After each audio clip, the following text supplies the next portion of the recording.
ہم وہی کہیں گے جو ہمارا دین ہم کو بتاتا ہے. عمل کرو تو تمہارا بھلا ہے، نہیں کوئی عمل کرے تو نقصان ہمارا نہیں ہے، اسی کا نقصان. نحمده ونصلي ونسلم على رسوله الكريم أما بعد فأعوذ بالله من الشيطان الرجيم بسم الله الرحمن الرحيم إن الله وملائكته يصلون على النبي يا أيها الذين آمنوا صلوا عليه وسلموا تسليما اللهم صل على سيدنا ومولانا محمد وبارك وسلم صلاة وسلاما عليك يا رسول الله صلى الله تعالى عليك وسلم. السلام علیکم ورحمۃ اللہ وبرکاتہ. پچھلے ہفتے کھانے سے متعلق چند حدیثیں بیان کی گئی تھیں اور ان حدیثوں سے خاص طور پر دو عمل جو ہے بتائے گئے تھے. ایک عمل یہ تھا کہ جب گھر میں داخل ہوں تو گھر والوں کو سلام کریں، کوئی گھر میں رہے یا نہ رہے السلام علیکم ورحمۃ اللہ وبرکاتہ کہیں، اور پھر سرکار صلی اللہ علیہ وسلم کی بارگاہ میں سلام پیش کریں السلام علیکم ایھا النبی ورحمۃ اللہ وبرکاتہ، اور بسم اللہ الرحمن الرحیم پڑھ کر کے قل اللہ شریف سورہ کی تلاوت کیجیے. ایک عمل یہ، اور دوسرا عمل یہ بتایا گیا تھا کہ ایک ساتھ سب لوگ کھانا کھائیں گھر میں، اور کوئی ایک شخص زور سے بسم اللہ پڑھے تاکہ سب لوگ بسم اللہ پڑھ لیں، اور اگر درمیان میں بسم اللہ پڑھنا بھول جائیں تو شروع میں بسم اللہ پڑھنا بھول جائیں تو درمیان میں یاد آنے پر پڑھ لیں بسم اللہ اولہ و آخرہ یا بسم اللہ فی اولہ و آخرہ. آج بھی چند حدیثیں پیش کر کے انشاءاللہ تعالی کھانے سے متعلق چند اور عمل پیش کیا جائے گا. ایک حدیث پاک شرح السنہ میں ہے، اس کو ابو ایوب رضی اللہ تعالی عنہ سے روایت کیا گیا ہے. یہ کہتے ہیں کہ ہم نبی کریم صلی اللہ علیہ وسلم کی خدمت میں حاضر تھے، کھانا پیش کیا گیا. ابتدا میں یعنی شروع میں اتنی برکت ہم نے کسی کھانے میں نہیں دیکھی، یعنی اس قدر برکت ہوئی کھانے میں کہ ہم نے کسی کھانے میں اتنی برکت نہیں دیکھی، مگر آخر میں بڑی بے برکتی دیکھی. یعنی کھانا وہی ہے، دسترخوان وہی ہے، لیکن شروع میں بہت زیادہ برکت، اخیر میں بے برکتی آ گئی. تو کہتے ہیں ہم نے عرض کی یا رسول اللہ صلی اللہ تعالی علیہ وآلہ وسلم ایسا کیوں ہوا؟ تو سرکار صلی اللہ علیہ وسلم نے ارشاد فرمایا ہم سب نے کھانے کے وقت بسم اللہ پڑھی تھی تو شروع میں برکت بھی زیادہ تھی، پھر ایک شخص بغیر بسم اللہ پڑھے کھانے کو بیٹھ گیا، اس کے ساتھ شیطان نے کھانا کھا لیا. اور عام طور سے اکثر ایسا ہوتا ہے کہ گھروں میں جیسے کچھ لوگ بیٹھے ہوئے ہوں اور بعد میں جو آتا ہے وہ جلدی سے کھانا شروع کر دیتا ہے، تو پہلے والے تو بسم اللہ پڑھ لیے لیکن بعد میں آنے والا بسم اللہ نہیں پڑھتا ہے، تو اس کی وجہ سے سب کا کھانا جو ہے نا پھر وہ بے برکتی ہو جاتا ہے. تو اس بنیاد پر درمیان میں بھی اگر کوئی کبھی کھانے میں شامل ہو تو اسے چاہیے کہ وہ بھی بسم اللہ الرحمن الرحیم پڑھ لے، کہ اس کے چھوڑنے کی بنیاد پر تاکہ دوسروں کا نقصان نہ ہو اور کھانے کے اندر سے برکت ختم نہ ہو. اسی طریقے سے ابو داؤد نے امیہ بن مخشی رضی اللہ تعالیٰ عنہ سے روایت کی، کہتے ہیں کہ ایک شخص بغیر بسم اللہ پڑھے کھانا کھا رہا تھا، جب کھا چکا صرف ایک لقمہ باقی رہ گیا، یہ لقمہ اٹھایا اور یہ کہا بسم اللہ اولہ و آخرہ، یعنی وہ بھول گئے تھے شاید، تو ایک لقمہ باقی رہ گیا تھا، تو انہوں نے اٹھایا اور کیا کہا بسم اللہ اولہ و آخرہ. تو رسول پاک صلی اللہ علیہ وسلم نے مسکرایا اور فرمایا شیطان اس کے ساتھ کھانا کھا رہا تھا، جب اس نے اللہ کا نام ذکر کیا جو کچھ شیطان کے پیٹ میں تھا اس نے سب اگل دیا. یعنی پورا کھانا اس نے بغیر بسم اللہ کے کھایا، لیکن صرف ایک لقمے پر بسم اللہ پڑھا تو شیطان کتنا ذلیل ہوا کہ اس کے پیٹ میں جو کچھ تھا سب اگل دیا. اور اس کا ایک معنی یہ بھی ہو سکتا ہے کہ بسم اللہ نہ کہنے سے کھانے کی برکت جو چلی گئی تھی وہ واپس آ گئی. یعنی وہ پورا کھانا جو ہے کھا لیا اور اس میں برکت نہیں تھی، لیکن ایک لقمہ جب باقی تھا اس نے بسم اللہ پڑھ لی تو کھانے کی جو برکت چلی گئی تھی وہ واپس آ گئی. اس سے بھی پتا چلا کہ بندے کو جب بھی یاد آئے بسم اللہ ضرور پڑھ لے. ابن عساکر نے ایک روایت یہاں پر بیان کی ہے عقبہ ابن عامر رضی اللہ تعالیٰ عنہ سے کہ اللہ کے رسول صلی اللہ علیہ وسلم نے فرمایا جس کھانے پر اللہ کا نام ذکر نہ کیا ہو وہ بیماری ہے اور اس میں برکت نہیں ہے، اور اس کا کفارہ یہ ہے کہ اگر ابھی دسترخوان نہ اٹھایا گیا ہو، یعنی ایک تو یہ کہ درمیان میں یاد آیا تو بندہ بسم اللہ فی اولی و آخری پڑھ لیا، لیکن بالکل کھانا کھا چکا ہے اب یاد آ رہا ہے کہ میں نے تو بسم اللہ پڑھی نہیں ہے، تو سرکار صلی اللہ علیہ وسلم نے فرمایا اگر ابھی دسترخوان نہ اٹھایا گیا ہو تو بسم اللہ پڑھ کر کچھ کھا لے. ٹھیک ہے، تو جب بسم اللہ پڑھ کے کھا لے گا تو درمیان میں بسم اللہ پڑھنا پڑ لیا گیا. اور اگر دسترخوان اٹھا لیا گیا ہے تو سرکار صلی اللہ علیہ وسلم نے فرمایا بسم اللہ پڑھ کر کے انگلیاں چاٹ لے. بسم اللہ پڑھ کر کے انگلیاں چاٹ لے تاکہ جو کھایا ہے اللہ تعالیٰ اس میں برکت پیدا فرما دے. ٹھیک ہے، تو اگر دسترخوان نہیں اٹھایا گیا ہے تو بسم اللہ الرحمن الرحیم پڑھ کر کے چاہے ایک ہی لقمہ کھائے، روٹی کا ایک ٹکڑا توڑ کر کے کھا لے. لیکن اگر دسترخوان جو ہے اٹھا لیا گیا ہے، اور یہاں پر بھی جب دسترخوان لوگوں سے کہیں جب کھانا ہو جائے تو یہ نہ کہیں کہ دسترخوان اٹھائیں، دسترخوان بڑھائیں. دسترخوان اٹھانا نہیں بولنا چاہیے، کیونکہ دسترخوان ایک نعمت ہے، اس کو اٹھاؤ نہیں بلکہ اس کو بڑھاؤ. لوگوں کو تو دونوں لفظ میں بہت فرق ہے. ہمارے اکابر بزرگان دین دسترخوان اٹھاؤ نہیں کہتے بلکہ دسترخوان بڑھاؤ. یہ نعمت ہے، بڑھاؤ، ہے نا.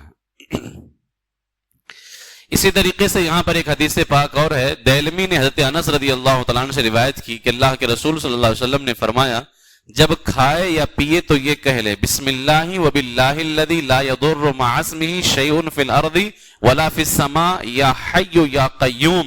حضور فرماتے پھر اس سے کوئی بیماری نہ ہوگی اگرچہ اس میں زہر ہو. ٹھیک ہے، یعنی ایک تو اس میں زہر معلوم ہے پھر پڑھ کر کے کھا رہا ہے، یہ الگ بات ہے.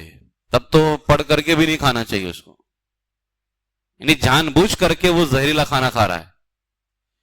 اور یہ ایک الگ چیز ہے کہ معلوم نہیں تھا کہ اس کھانے میں کیا ہے، اب چاہے اس میں زہر کیوں نہ ہو، سرکار فرماتے اگر اس نے یہ دعا پڑھ لی ہوگی تو اس کا کوئی اثر نہیں ہوگا اس کے اوپر، ہے نا. کچھ لوگ آزماتے ہیں، چلو بسم اللہ پڑھ کر کے آزما لیتے ہیں، تو یہ چیز بہت غلط ہے یہ. ٹھیک ہے، صحیح مسلم کے اندر ہے حضرت سرکار مدینہ صلی اللہ تعالی علیہ وسلم نے فرمایا جب کھانا کھائے تو داہنے ہاتھ سے کھائے اور پانی پیے تو داہنے ہاتھ سے پانی پیے. سرکار مفتی اعظم ہند علیہ رحمہ ایک مرتبہ سفر کر رہے تھے تو ایک نان مسلم تھا تو بائیں ہاتھ سے کھانا کھا رہا تھا. آپ نے فرمایا دانے ہاتھ سے کھانا کھاؤ. اس نے کہا میں مسلمان نہیں ہوں. تو آپ نے فرمایا انسان تو ہو، یعنی داہنے ہاتھ سے کھانا یہ صرف مسلمانوں کا طریقہ نہیں، انسانوں کا طریقہ ہے کہ انسان داہنے ہاتھ سے کھانا کھاتے ہیں. تو آپ نے فرمایا مسلمان نہیں ہو، انسان تو ہو، اور انسان ہو تو انسانوں کا طریقہ ہے کہ داہنے ہاتھ سے کھانا کھایا جاتا ہے. یہ ہمارے بزرگان دین تھے جو حق کہنے کے معاملے میں کبھی پیچھے نہیں ہٹا کرتے تھے. اللہ تعالیٰ وہی عمل وہی جذبہ ہمارے اندر بھی پیدا فرمائے. صحیح مسلم کے اندر ہے میرے آقا علیہ الصلوۃ والسلام نے فرمایا کوئی شخص نہ بائیں ہاتھ سے کھانا کھائے نہ بائیں ہاتھ سے پانی پیے، کہ بائیں ہاتھ سے کھانا کھانا یا پانی پینا یہ شیطان کا طریقہ ہے، اس لیے اس سے بچے. اور ابن النجار نے حضرت ابو ہریرہ رضی اللہ تعالیٰ عنہ سے روایت کی کہ حضور علیہ الصلوۃ والسلام نے فرمایا اب یہ عمل جو ہے اس پہ تو ہم میں سے شاید و باید کسی کا عمل ہو، یعنی یہ عمل رہ نہیں گیا ہے کہ 3 انگلیوں سے کھانا یہ انبیاء کرام علیہم السلام کا طریقہ ہے. اکثر کا عمل خواص کا عمل نہیں ہے. 3 انگلیوں سے کھانا انبیاء کرام علیہم السلام کا طریقہ ہے. اور ایک حدیث میں حضور علیہ السلام نے یہاں تک کہ فرمایا کہ 3 انگلیوں سے کھاؤ کہ یہ سنت ہے، اور 5 انگلیوں سے نہ کھاؤ کہ یہ اعراب گنواروں یعنی دیہاتیوں کا طریقہ ہے. اب اس پہ تو جو ہے کسی کا عمل شاید ہم میں سے ہو تو جو ہے آج حدیث رسول بیان ہو رہا ہے، دعا کرتے ہیں کہ اللہ تبارک و تعالی حدیث رسول کی برکت سے اس پر ہم سب کو عمل کی توفیق نصیب فرمائے۔ 3 انگلیوں سے کھانے کا طریقہ یہ کہ کلمہ انگوٹھا ہو، کلمہ شریف کی انگلی ہو اور بیچ کی انگلی ہو، یہ تینوں۔ اچھا، اس کا ایک فائدہ اگر آپ دھیان دیں تو اس کے بڑے فوائد ہیں۔ ایک تو سنت پہ عمل ہو رہا ہے سرکار صلی اللہ علیہ وسلم کے، دوسرا یہ ہے کہ یہ بھی کہا گیا ہے لقمے چھوٹے ہوں، حدیث میں آیا نا طب نبوی کے اندر لقمے چھوٹے ہوں، 5 انگلیوں والا لقمہ بڑا ہوگا، 3 انگلیوں والا لقمہ چھوٹا ہوگا۔ اور پھر اس کا ایک بہت بڑا فائدہ یہ ہوگا، کہا گیا نا کہ کھانا چبا کر کے کھاؤ، جب کھانا تھوڑا سا رہے گا تو آپ کو چبانے میں آسانی رہے گی۔ اور پھر وہ طب نبوی کے اندر بھی کہا گیا اور حکما نے بھی فرمایا ہے کہ دانتوں کا کام آنتوں سے نہ لو ورنہ آنتیں خراب ہو جائیں گی۔ ہم لوگ جب کھانا چبائیں گے نہیں تو آنتوں کو تکلیف ہوگی اور آنتیں پھر خراب ہوتی ہیں، تو فرمایا کہ دانتوں کا کام آنتوں سے نہ لیا جائے۔ تو جب ہم ایک تو سنت پہ عمل ہوگا، 3 انگلیوں سے کھائیں گے، اور دوسرا یہ کہ پھر ہمارے چبانے کے اندر آسانی رہے گی، ہے نا، اور کھانا بالکل چبا کر کے وہ پیٹ کے اندر جائے گا تو آنتوں کو جو ہے نا زیادہ کام نہیں کرنا پڑے گا، یعنی وہ تھوڑا بہت کام کریں گے تو ہو جائے گا۔ تو اس کے علاوہ بے شمار فوائد ہیں جو طب نبوی کے حساب سے اور سائنس کے حساب سے دیکھا جائے تو اس کے بڑے فوائد ہیں۔ تو اس لیے اللہ تبارک و تعالیٰ سے دعا ہے کہ اللہ تعالیٰ مجھے اور آپ سب کو اس پر عمل کی توفیق نصیب فرمائے۔ 3 انگلیوں سے کھائیں، 3 انگلیاں جس میں انگوٹھا ہو اور کلمہ شریف کی انگلی ہو اور بیچ والی انگلی ہو۔ اور صحیح مسلم کے اندر ایک حدیث پاک ہے، حضرت کعب بن مالک سے مروی کہ رسول پاک علیہ الصلوۃ والسلام 3 انگلیوں سے کھانا تناول فرماتے اور پہنچنے سے پہلے ہاتھ کو چاٹ لیتے تھے، یعنی ہاتھ دھونا ہو یا پوچھنا ہو تو سرکار صلی اللہ علیہ وسلم اس سے پہلے چاٹ لیا کرتے تھے۔ تو انگلیوں کو چاٹنے کا بھی جو ہے نا ہمارے اندر یہ عادت ہونی چاہیے۔ اسی طریقے سے صحیح مسلم میں حضرت جابر رضی اللہ تعالیٰ عنہ سے مروی کہ حضور نے انگلیوں اور برتن کے چاٹنے کا حکم دیا ہے اور یہ فرمایا کہ تمہیں معلوم نہیں کہ کھانے کے کس حصے میں برکت ہے، یعنی پتہ نہیں کس حصے میں برکت ہے، اس لیے انگلیاں چاٹ لو کیونکہ اس میں بھی کھانا لگا ہوا ہے، اور برتن بھی چاٹ لو کہ اس میں بھی ابھی کھانا لگا ہوا ہے اور پتہ نہیں جو رہ گیا اسی میں برکت ہے، اس لیے اس کو چاٹ لیں۔ اور امام احمد اور ترمذی اور ابن ماجہ نے حضرت نبیشہ رضی اللہ تعالیٰ عنہ سے روایت کیا کہ رسول پاک علیہ السلام نے فرمایا جو کھانے کے بعد برتن کو چاٹ لے گا وہ برتن اس کے لیے استغفار کرے گا، یعنی مغفرت کی دعا کرے گا۔ اندازہ لگائیں یہ کتنا یعنی میں نے پچھلے ہفتے بھی کہا تھا کہ اگر ہم سرکار مدینہ صلی اللہ علیہ وسلم کی سنتوں پر عمل بھی کرنے لگ جائیں نا تو پھر ہماری زندگی سے پریشانیاں ختم ہو جائیں، کیونکہ پریشانیاں آتی ہیں گناہوں کی بنیاد پر۔ ہاں اگر گناہ نہ ہو رہے ہوں، یعنی بندہ نیک کام کر رہا ہو، جیسے ہمارے اکابرین تھے، بزرگان دین تھے، وہ نیک تھے، پرہیزگار تھے، لیکن پھر بھی جو ان کے ساتھ معاملات ہوئے یہ جو ہے نا یہ پریشانی نہیں تھی، یہ اللہ کی طرف سے امتحان تھا۔ جیسے میدان کربلا میں میرے آقا امام حسین شہید کربلا رضی اللہ تعالیٰ عنہ، تو ان کی پرہیزگاری کا کیا کہنا، ان کی عبادتیں تو لاجواب ہیں، لیکن پھر بھی کس قدر پریشان جو ہے ہوئے میدان کربلا کے اندر، انہیں ستایا گیا، تو یہ اللہ کی طرف سے پریشانی نہیں تھی۔ یعنی یہ ایک ہوتا ہے نا کہ بندہ گنہگار ہو اور پھر اس کے اوپر پریشانیاں آ رہی ہوں تو یہ عذاب ہے، یہ اب اللہ سے قریب ہو جائے تاکہ یہ عذاب دور ہو جائے۔ لیکن اگر کوئی اللہ سے پہلے سے قریب ہوئے اور وہ اللہ سے بالکل محبت کرنے والا، اس کی عبادتیں کرنے والا اللہ سے قریب ہے، اب پریشانی آ رہی ہے تو یہ عذاب نہیں ہے، اللہ کی طرف سے امتحان ہے۔ اب اللہ سے یہ دعا کرے میرے مولا تو نے مجھے اس امتحان کے لائق سمجھا ہے تو اس امتحان میں مجھے کامیابی عطا فرما، یہ اللہ کی بارگاہ میں دعا کرے۔ تو اگر کوئی برتن چاٹ لے، میرے آقا علیہ الصلوۃ والسلام نے فرمایا تو وہ برتن اس کے لیے استغفار کرے گا۔ اور روزین کی روایت میں یہ بھی ہے کہ سرکار نے فرمایا وہ برتن یہ کہتا ہے اللہ تعالیٰ تجھ کو جہنم سے آزاد کرے جس طرح تو نے مجھے شیطان سے آزاد کیا ہے۔ یعنی اگر کھانا لگا رہ جاتا تو میں شیطان کے پاس چلا جاتا، لیکن تو نے مجھے شیطان سے بچایا ہے تو اللہ تعالیٰ تجھے جہنم سے بچایا ہے، وہ برتن یہ کہتا ہے۔ تو یہ برتن چاٹنا ہے، معمولی سا عمل ہے ایک، یعنی دکھنے کے اندر یہ کتنا معمولی عمل ہے، لیکن اس کا فائدہ کتنا زیادہ ہے کہ وہ برتن ہمارے لیے استغفار کی دعا کرے گا اور اللہ کی بارگاہ میں کہے گا میرے مولا جس طرح اس نے مجھے شیطان سے بچایا ہے تو اس کو جہنم سے بچا. اس لیے جو ہے برتن چاٹنے کا بھی اہتمام کریں. حضرت ابن عباس رضی اللہ تعالیٰ عنہما سے روایت ہے کہ سرکار صلی اللہ علیہ وسلم نے کھانے اور پانی میں پھونکنے سے منع فرمایا ہے. نہ کھانے کے اندر، اور عام طور پر یہ بھی لوگ کرتے ہیں، کھانا گرم ہے تو پھونک پھونک کے کھائیں گے لیکن گرم ہی کھائیں گے. ایک لقمہ اٹھائیں گے پھر پھونکیں گے پھر کھائیں گے، پھر ایک لقمہ اٹھائیں گے پھر پھونکیں گے پھر کھائیں گے. تو گرم لیا کیوں؟ گرم لیا کیوں؟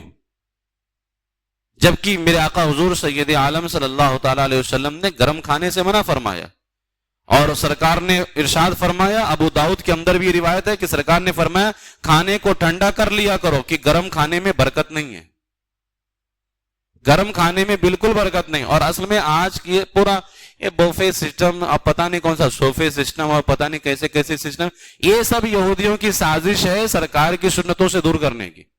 سارا کچھ اب تو اصل میں یہی ہے کہ جو ہے بالکل توے کو اٹھا کر کے شادی بیاہ میں اکثر جگہ میں توائی اٹھا کر کے لے آتے ہیں ٹیبل کے پاس میں، وہ آگ جلتی رہتی ہے اسی میں سے ڈال، یعنی لانے کے وہاں سے یہاں تک لانے میں بھی جو درمیان میں ٹھنڈا ہوتا تھا نا تھوڑا بہت، وہ بھی ٹھنڈا نہ ہو.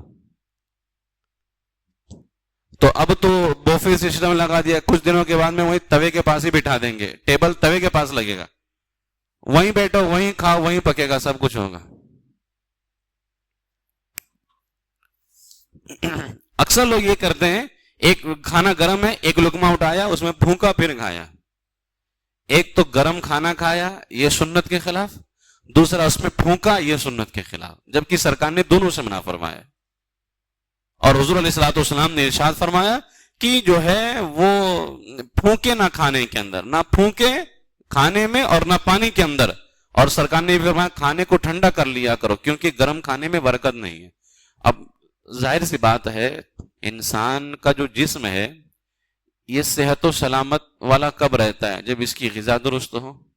اور غذا میں اصل درستگی یہ ہے کہ غذا میں برکت ہو، یعنی آپ جو کھا رہے ہیں اس میں برکت ہونی چاہیے. اور جب آپ گرم کھا رہے ہیں اور سرکار نے فرما دیا گرم کھانے میں برکت نہیں ہے، اب لاگ آپ کسی بابا کے پاس چلے جائیے ہے نا، کچھ بھی کروا لیجیے، آپ کو کچھ نہیں ہو سکتا. اس لیے کہ سرکار نے فرما دیا گرم کھانے میں برکت نہیں ہے تو نہیں ہے، اس لیے گرم کھانے سے پرہیز کریں. ابن ماجہ نے حضرت حسن بصری رضی اللہ تعالیٰ عنہ سے ایک روایت نقل کی کہ معقل بن یسار رضی اللہ تعالیٰ عنہ کھانا کھا رہے تھے، ان کے ہاتھ سے لقمہ گر گیا. اب لقمہ اٹھا کر کے کھانا بھی یہ سنت ہے. کھانا لقمہ گر گیا، انہوں نے اٹھا لیا اور صاف کر کے کھا لیا. یہ دیکھ کر گنواروں نے آنکھوں سے اشارہ کیا کہ یہ کتنی حقیر اور ذلیل بات ہے کہ گرے ہوئے لقمے کو انہوں نے کھا لیا ہے. اور عام طور سے آج بھی لوگ ایسی ذلت کی نگاہوں سے دیکھتے ہیں، اور ہمارے مسلمان بھائی بھی یہی سوچ لیتے ہیں، اور پتہ نہیں کیا سوچے گا، جانے دو نہیں اٹھائیں گے، چھوڑ دیا اس کو. تو کسی نے ان سے کہا خدا آپ کا بھلا کرے، کیونکہ حضرت معقل بن یسار جہاں پر گئے ہوئے تھے وہاں پر سب سردار تھے، دیگر حضرات بھی، اور یہ بھی سردار کی حیثیت سے تھے. تو کسی نے کہا خدا آپ کا بھلا کرے، یہ سب جو ہے آنکھوں سے اشارہ کرتے ہیں کہ آپ نے گرا ہوا لقمہ کھا لیا ہے، اور آپ کے سامنے یہ کھانا موجود ہے، پھر بھی آپ نے جو ہے نا گرا ہوا لقمہ کھا لیا. یعنی کہنے والے کا مطلب یہ تھا کہ آپ یہاں سردار کی حیثیت سے آئے ہیں اور آپ کے سامنے بہترین کھانا ہوتے ہوئے آپ گرا ہوا لقمہ کھا رہے ہیں، تو یہ لوگ جتنے اور سردار ہیں یہ اس کو بری نگاہ سے دیکھتے ہیں. تو حضرت معقل ابن یسار رضی اللہ تعالیٰ عنہ کسی اور کی تربیت یافتہ نہیں تھے، سرکار کی تربیت یافتہ تھے، سرکار کی سنتوں پر عمل کرنے کا جذبہ تھا. انہوں نے فرمایا ان جانوروں کی وجہ سے میں اس چیز کو نہیں چھوڑ سکتا جو مجھے رسول اللہ نے سکھایا ہے، میں اسے نہیں چھوڑ سکتا جو سرکار مدینہ صلی اللہ علیہ وسلم کا سکھایا ہوا.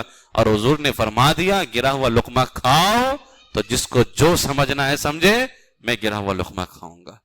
یہ جواب دیتے تھے سرکار کے غلام پہلے. اب جواب دینا تو دور کی بات ہے، ساتھ میں ہم مل بھی گئے، یعنی جاہلوں کے ساتھ میں. اصل میں آج کل جو پریشانیاں ہیں نا سب اسی وجہ سے، حقیقت بات تو یہی ہے. سرکار سے دور ہوتے چلے گئے ہم، یہ ہمارے لیے اس سے بڑھ کر کے دیکھو ظالم مسلط نہ بھی ہونا کسی ظالم کا ظلم ہم پہ نہ بھی ہو نا، ہمارے لیے سب سے بڑا عذاب یہ ہے کہ ہم سرکار کی سنتوں سے دور ہوتے جا رہے ہیں۔ اور امام دہلمی رضی اللہ تعالیٰ نے فرمایا جیسے جیسے تم سنتوں سے دور ہوتے جاؤ گے تمہارا ایمان کمزور ہوتا جائے گا۔ رسی کے بل سے آپ نے مثال دی، رسی کا جو بل ہوتا ہے نا وہ کتنا موٹا ہوتا ہے، اس میں سے آپ ایک ایک ریشہ ایک ایک بل نکالتے جائیے، رسی کمزور ہو جائے گی۔ اسی طرح فرماتے ہیں تم ایک ایک سنتیں چھوڑتے جاؤ گے تمہارا ایمان کمزور ہوتا جائے گا۔ اور اللہ تعالیٰ نے قرآن میں کس کی کامیابی کا وعدہ کیا ہے؟ وَأَنْتُمُ الْأَعْلَوْنَ وَلَا تَهِنُوا وَلَا تَحْزَنُوا وَأَنْتُمُ الْأَعْلَوْنَ إِن كُنتُم مُؤْمِنِينَ۔ گھبراؤ نہیں، فکر مت کرو، تم ہی کامیاب رہو گے اگر تم مومن ہو، اگر ایمان والے ہو تو تم کامیاب رہو گے۔ اب تو سرکار کی سنتوں کو چھوڑنے کی وجہ سے ہمارا ایمان ہی کمزور ہو گیا، اس لیے ہمارے لیے تو سب سے بڑا عذاب یہ ہے کہ ہم سرکار کے طریقوں کو چھوڑ رہے ہیں۔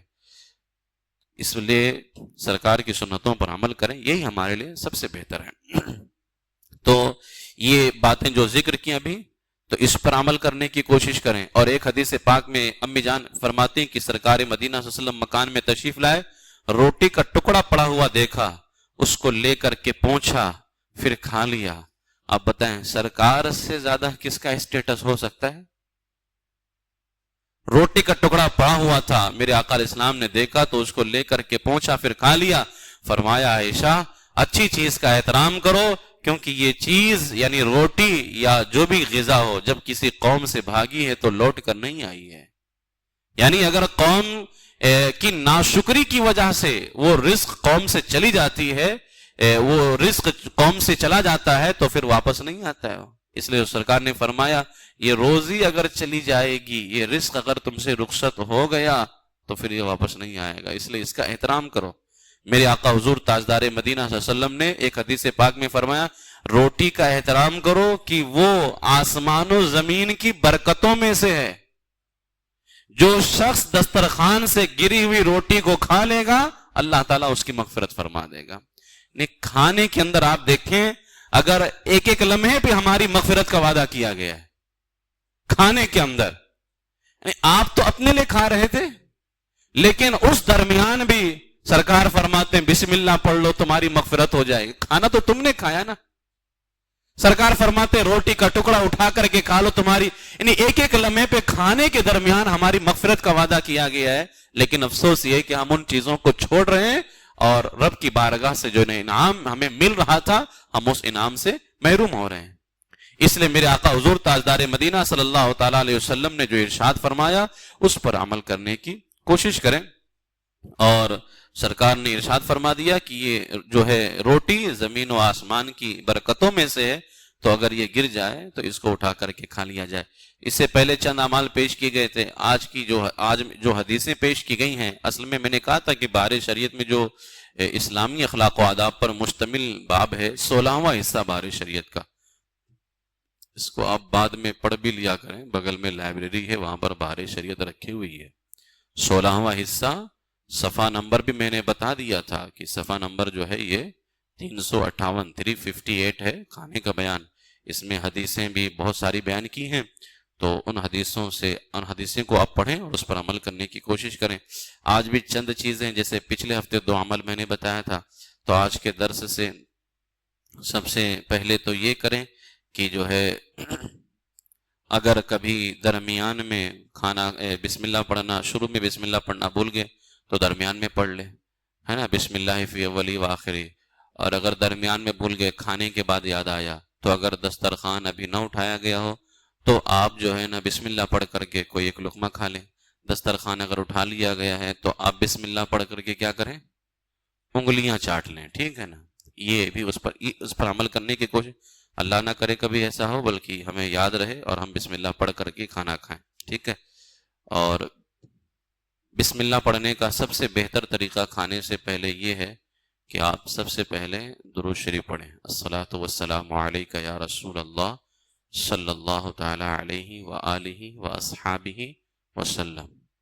تو سرکار کی آل پہ بھی ہو گیا، سرکار کے اصحاب پہ بھی ہو گیا، الصلاۃ والسلام علیک یا رسول اللہ صلی اللہ تعالی علیہ وآلہ واصحابہ وسلم، پڑھ لیا۔ پھر پڑھیں بسم اللہ الرحمن الرحیم، بسم اللہ وعلی برکت اللہ، بسم اللہ الذی لا یضر مع اسمہ شیء فی الارض ولا فی السماء وهو السمیع العلیم، یا حی یا قیوم الصلاۃ والسلام علیک یا رسول اللہ صلی اللہ تعالی علیہ وآلہ وآصحابہ وسلم۔ یہ پڑھ لیں۔ کسی کو اتنا لمبا یاد نہیں ہے تو وہ بسم اللہ الرحمن الرحیم پڑھ کر کے بھی کھا سکتا ہے، لیکن یہ میں نے اس وجہ سے بتایا کہ ان دعاؤں کا بھی ذکر حدیث میں اور بھی دعاؤں کا ذکر ہے، لیکن کم سے کم اگر اتنا اہتمام کر سکتا ہے تو وہ ضرور کرے۔ یہ کام کرنا ہے، اور داہنے ہاتھ سے کھانا ہے، داہنے ہاتھ سے پانی پینا ہے، ٹھیک ہے۔ کھانے کے دوران داہنا ہاتھ جو ہے ہمارا کھانے سے اس میں کھانے لگے ہوئے تھے، اب گلاس تو ہم اسے پکڑ نہیں سکتے ہے نا، کہ گلاس گندا ہو جائے گا، تو بائیں ہاتھ سے ہم گلاس پکڑتے ہیں، نیچے داہنا ہاتھ اس طرح سے لگا لیں، ٹھیک، تاکہ داہنا ہاتھ اس کے اندر شامل ہو جائے۔ 3 انگلیوں سے کھانے کی کوشش کریں، ٹھیک، 3 انگلیوں سے، کہ یہ سنت رسول صلی اللہ تعالی وسلم۔ اور جب درمیان میں بھی آپ جو ہے نا انگلیاں پوچھتے رہنا چاہیے، کیونکہ عام طور سے چاول وغیرہ انگلیوں سے گر جاتے ہیں، ہے نا، تو درمیان میں بھی انگلیاں پوچھتا ہے، مطلب چاٹتا رہے اس کو، اور جب کھانا ہو جائے تو دھونے سے پہلے بھی اپنی انگلیوں کو آپ چاٹ لیں۔ پھر اسی طریقے سے ایک عمل یہ بھی کرنا ہے، نہ ہمیں کھانے میں پھونکنا ہے نہ پانی میں پھونکنا ہے۔ کھانے کو آپ اتنا گرم مت کیجئے کہ بالکل اس میں سے بھاپ نکل رہا ہو، ہے نا، اس کو آپ ٹھنڈا کروا لیجئے، تھوڑا ٹھنڈا کروا لیجئے، درمیان میں رکھیے، نہ بالکل آپ باسی کھائیے، نہ بالکل جو ہے ایک دم جو ہے نا کہ منہ میں رکھتے ہی آپ چھٹک جائیں۔ اس طرح سے رکھیں کہ عام طور سے ہی ہوتا ہے کہ منہ میں رکھا اور زبان جل گئی، اب پھر وہ زبان جل گئی ہے، اب وہ پریشان بیٹھا ہوا ہے، تو یہ عمل بھی نہیں ہونا چاہیے۔ اسی طریقے سے یہ ایک عمل یہ کرنا ہے کہ اگر کبھی لقمہ گر جائے تو اس کو چھوڑ دینا ہے نا، پھر کیا کرنے کا ہے، اس کو اٹھا کر کے کھا لینا ہے، ٹھیک ہے۔ یہ چند عمل ہیں جو آپ کے سامنے پیش کیے گئے، انشاءاللہ تبارک تعالیٰ اور بھی حدیثیں اس کے اندر ہے، بڑی اچھی اچھی حدیثیں اس کے اندر جو ہے حضور صدر الشریعہ علامہ امجد علی اعظمی علیہ الرحمہ نے صرف کھانے سے متعلق میں نے بتایا تھا کہ 65 حدیثیں بیان کی، 65 حدیثیں کھانے سے متعلق، پانی پینے کا تو الگ ہی ہے بھی، پھر اس کے تحت جو ہے نا مسائل ذکر کیے ہیں۔ آپ علم کو اپنا دوست بنائیے اور علم سے رغبت رکھیے، ٹھیک ہے۔ ہماری جماعت کے ایک بہت بڑے عالم ہیں اشرفیہ کے، علامہ محمد احمد مصباحی صاحب، وہ ہمارے اساتذہ کے بھی اساتذہ ہیں۔ علامہ محمد احمد مصباحی صاحب لائبریری میں کتابوں کے نام پڑھتے رہتے ہیں۔ کسی نے کہا حضرت اس سے کیا فائدہ ہوتا ہے؟ کتابوں کا نام پڑھنے سے بھی علم میں اضافہ ہوتا ہے، نہیں یہ پتہ چلتا ہے کہ کس ٹاپک پر کون کون سی کتابیں ہیں، یہ بھی تو ایک علم ہے، نہیں صرف لائبریری میں دیکھتے رہنے سے، کتابوں کو دیکھتے رہنے سے، اوپر سے، ابھی اندر کا نہیں کھولا ہے، اوپر سے دیکھتے رہنے سے بھی فرماتے پتہ چلتا ہے کس ٹاپک پر، کس عنوان پر کون سی کتاب ہے۔ تو کتابوں کو اپنا دوست بنائیے، جو بھی چند کتابیں رکھی ہوئی ہیں بغل میں جو ہے نا آپ اس کو پڑھا کیجئے، خالی وقتوں میں بیٹھ کر کے بحر شریعت کو پڑھیے، بہت ہی لاجواب کتاب ہے، یہ عالم بنانے والی کتاب ہے بحر شریعت، معلوم ہے۔ ہاں، اللہ تبارک و تعالیٰ سب کے علم میں عمل میں اضافہ فرمائے، اور سنت رسول صلی اللہ علیہ وسلم پر عمل کرتے ہوئے اللہ تعالیٰ ہم سب کو کھانے کی توفیق نصیب فرمائے، ایمان پر زندہ رکھے اور ایمان ہی پر خاتمہ بالخیر فرمائے۔ وآخر دعوایا ان الحمد للہ رب العالمین۔